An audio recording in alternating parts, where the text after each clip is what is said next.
Hello and welcome to another edition of History in Your Own Backyard. I'm Chrissy Morgan, and today we are in the Sayler Park neighborhood of Cincinnati, Ohio, at the St. Aloysius Catholic Church. And I'm with Jim Civitello and Ernie Mackey. Hello, Jim. Hello. Thanks, Chrissy, for coming down to help us remember 150 years of history with St. Aloysius on the Ohio. Our humble beginnings back in the mid-1800s, there were several small families that had to go up to Our Lady of Victory in Delhi for church and for school. And they really felt the value of having a Catholic education as well as having a Catholic church down here in this area. These were German immigrants that came from Schutterwald, Germany, which is just southwest of Stuttgart. And they really wanted the value of a Catholic education. So they went ahead and decided they were going to go forward with building their own church and school down here in Sayler Park so they didn't have to go up to Delhi. Nice. And Jim, tell me a little bit about how the parish started. Okay. And so in the 1860s, these German immigrants made plans to build their own school. And deed records at that time indicate a transfer to a few of these folks to the trustees of the St. Aloysius Society of Western Delhi of 2 lots in the town of Industry, which is what this area of Sayler Park was once known as. These 2 lots were close to what is now Whipple Street and Gracely Drive. The trustees who signed the deed paid $135 for the land. By the mid-1860s, they had built a small one-room brick schoolhouse fronting on Gracely Drive that could also be used as a mission church when priests traveled to the area. For the next 5 years, the school was known as the Industry Catholic School. Encouraged by the growing enrollment, the organizers of the school began planning to build a new church. Neat. And tell us about that first church and what were the early days like? Okay. In March of 1868, the trustees turned the school property over to Archbishop John Purcell, and later that same year, they purchased 3 more lots, and plans were made to build the first church. It would be over 4.5 years before the church opened, as the Cincinnati Enquirer reported on June 23, 1873, quote, "The new Catholic Church at Industry, Delhi Station, will be consecrated by the Reverend Archbishop Purcell next Sunday, June 29th at 10 o'clock. The church is of brick and located on an eminence overlooking the Ohio River. It was decked out with flags and evergreens amid the pealing of a good bell and the music of the volunteer brass band from the city," end quote.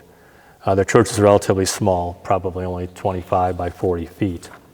The first pastor that was assigned to St. Aloysius was 26-year-old Joseph Steppelman, who came to the parish shortly after his ordination in 1876.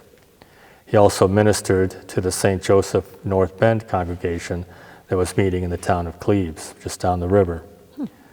A 2-story rectory was built next to St. Aloysius Small Church.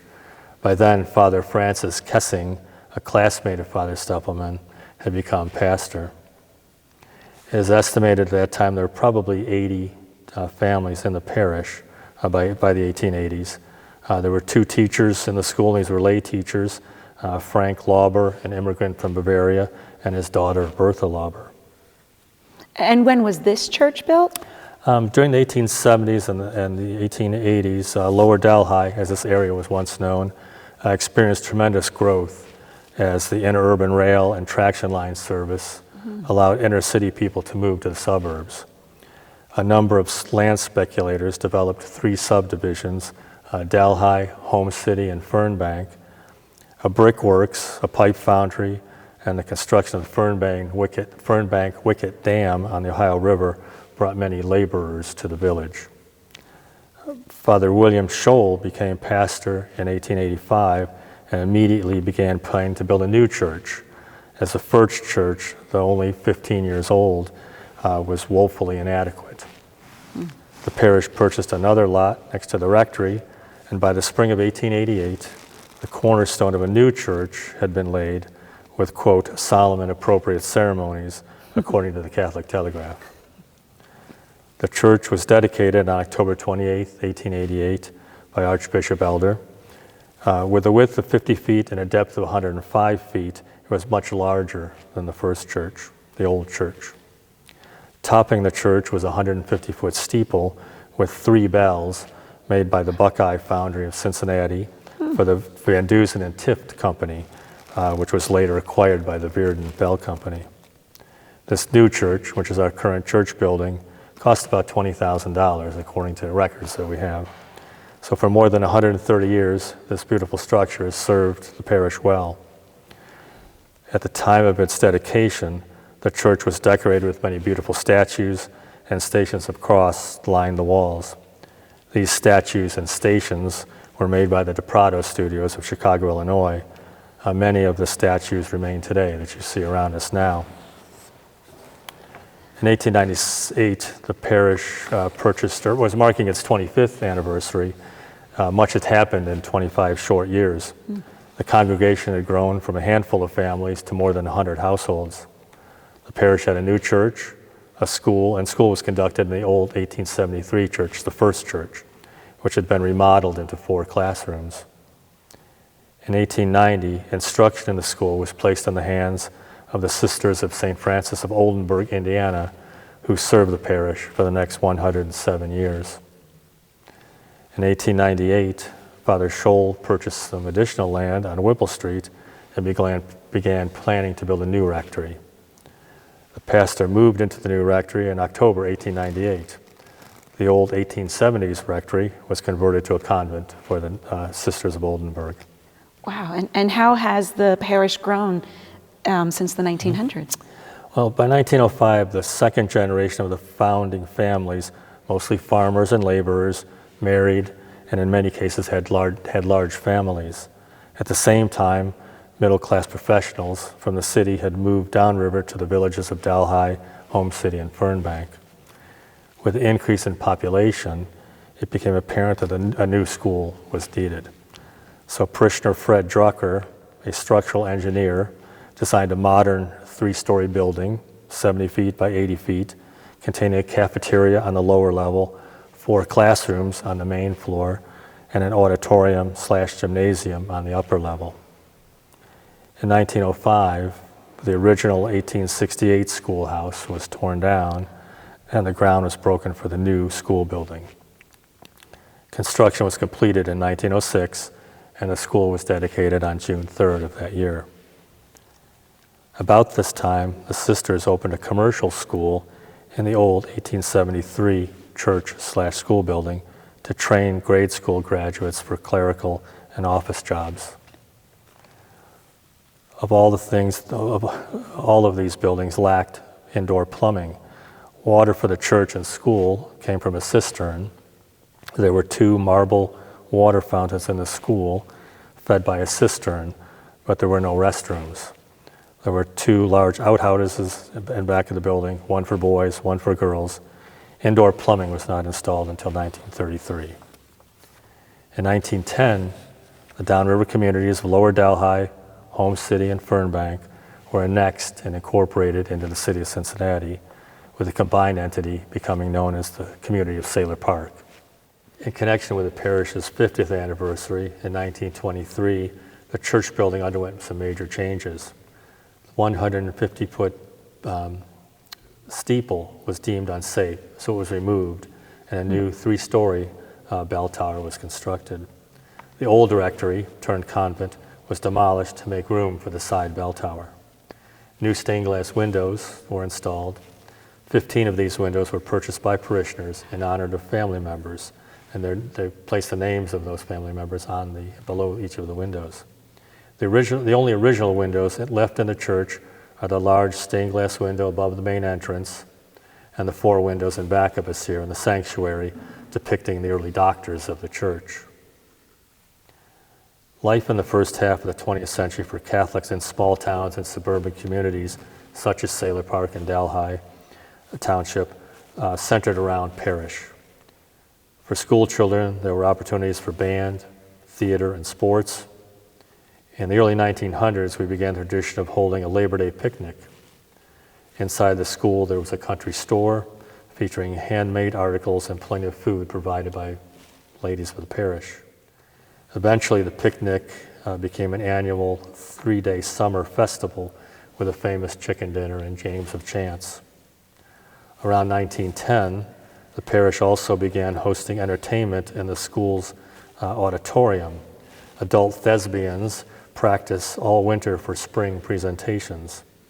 Articles in the Enquirer and the Catholic Telegraph mention plays such as The Merchant of Venice and Engaged by Wednesday. The ladies in the parish performed the operetta in India in 1918, accompanied by a parish orchestra. The plays and performances continued at least until 1940.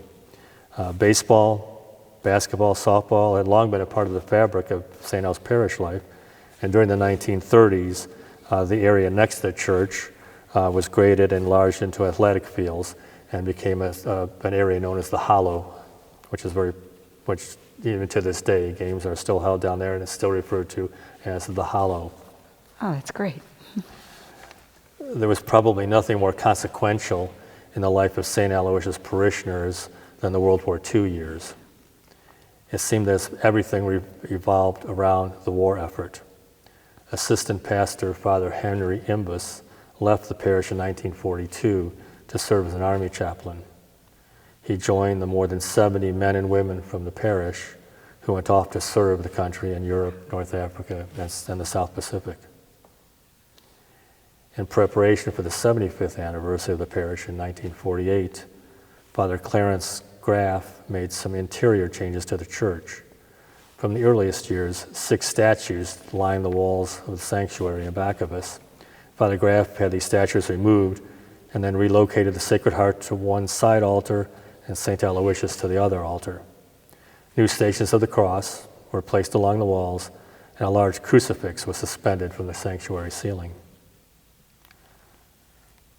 Continuing on, after the close in 1965 of the Catholic Church Council called Vatican II, Pope Paul VI made many changes to the way Catholics celebrate Mass. The pastor of St. Aloysius at that time also made many changes to the interior of the church to conform with Vatican II. In 1973, with great anticipation, the Aloysian community began the Centennial celebration. Fathers Roland Flynn and Edward Rudemiller led a fund drive that financed a major portion of the renovation and redecoration of the church. And some of those changes were the parish received 30 used pews from St. Dominic Parish, which replaced the original 1888 pews. Parishioners sponsored individual pews. 50 years later, the names of those sponsors remain on small plaques in each of these pews. At this time, a new altar was installed. New lecterns were carved to match the existing old wooden main, back, and side altars, which parishioners had voted to maintain or to retain. The St. Aloysius statue returned to its original place above the high altar, as you see now, and the Pietà was moved to its original setting in the back of the church. It was also about this time that the parish council suggested to the archdiocese that the parish be renamed St. Aloysius on the Ohio, noting that many people were confused by the name St. Aloysius Delhi. There was a great celebration in October 1973, and in attendance were 83 descendants of the original founding family of Valentine and Teresa Zind. Wow, that is quite a history. Thank you so much, Jim. You're welcome. Thank you. Tell me, Ernie, what is the relationship with the Sayler Park community and St. Aloysius on the Ohio? So the folks of St. Al's have always been a part of the Sayler Park community. Obviously. And one of the things, from the beginning, when the church was first built, to today, when you come in from the east side of Cincinnati, you see St. Aloysius on the Ohio. You see, when you're flying in over Sayler Park now, you see St. Aloysius Church, the school building with the gold dome on it. So from a physical standpoint, we've been here and we work well with the community. Our kids at different times have always played sports and enjoyed other activities together throughout, whether it be scouting with Boy Scouts, Girl Scouts, or other areas. With being a small school, you didn't have a huge sports program, so you partnered with other areas. So that's one way that we've done that. one of the toughest things that we went through was back in April 3rd of 1974. We had a devastating F5 tornado that came through Sayler Park. It leveled at least 200 plus homes, forcing folks to be without housing, food, electricity, the natural resources, thing you count on. So the Federal Disaster Assistance, I think it's the administration, which now referred to as FEMA, came down and needed to set up shop. Well, they did so in St. Aloysius School. St. Aloysius School became the hub for all those recovery efforts. And so folks could come down to the school, they could apply for financial assistance, temporary housing, food, and other necessities to help them get by there. As Jim mentioned, one of our previous pastors, Father Edward Rudemiller, who many of us refer to lovingly as Father Rudy, he also served as the athletic director up at Elder High School for a number of years. But he led an effort within the parish council here at the church to help come up with a way where how we were going to dispense with donations that he went through to the archdiocese, where parishes throughout the archdiocese donated back to us, and then Father Rudemiller, and with help from the council, helped distribute those funds, not just to our parishioners, but to all the neighbors within Sayler Park on it. So that was what was tough. It was great to be able to see that kind of thing come together in the community from that standpoint. Absolutely. So that was good. And tell us, if you could, about the parish today. So over the last 10 to 15 years, due to changing demographics, whether it be in the city or within the church itself, we began partnering with St. Simon the Apostle up in Delhi. We shared resources, whether it be staff, shared pastor. So that was one change. And it brought about the idea that instead of being our own entity, we needed to start working together with others in the area. So that was one change. One of the toughest things for everybody down here happened in 2018, and that was the closing of our beloved school. It started in 1868. It was an institution for nearly 150 years. But again, the changing demographics, it just wasn't sustainable anymore. So that was another tough thing for the community, but it served the area very well in there. With that, we had what was called Woofer Library. It was donated by William and Helen Woofer to the school to be used as a library, and it served throughout until the end. Because of that, we didn't want to lose touch with that. So what we did is the parishioners converted the library into a parish meeting and gathering place. Completely redid it, but it still retained a lot of the library touches within it. So it worked out real well. Again, the changes continue to come. Sure. And just a few years ago, we ended up selling our rectory that was built in 1898 to what's known as Modernization Queen City, which is a maternity home providing housing and resources to pregnant homeless women and their babies in Cincinnati. So kind of continuing on with that Catholic tradition of service, helping others. We changed for the better, I'll say that, while you have the changes, it's there still helping in our tradition. Absolutely. Today, with all the change, it continues. This parish is now part of a greater entity, Mary, Queen of All Saints, family of parishes.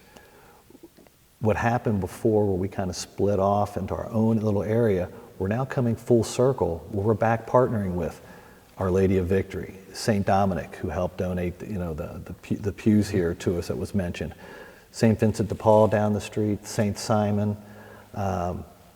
So it's kind of neat to see how it's all coming together again.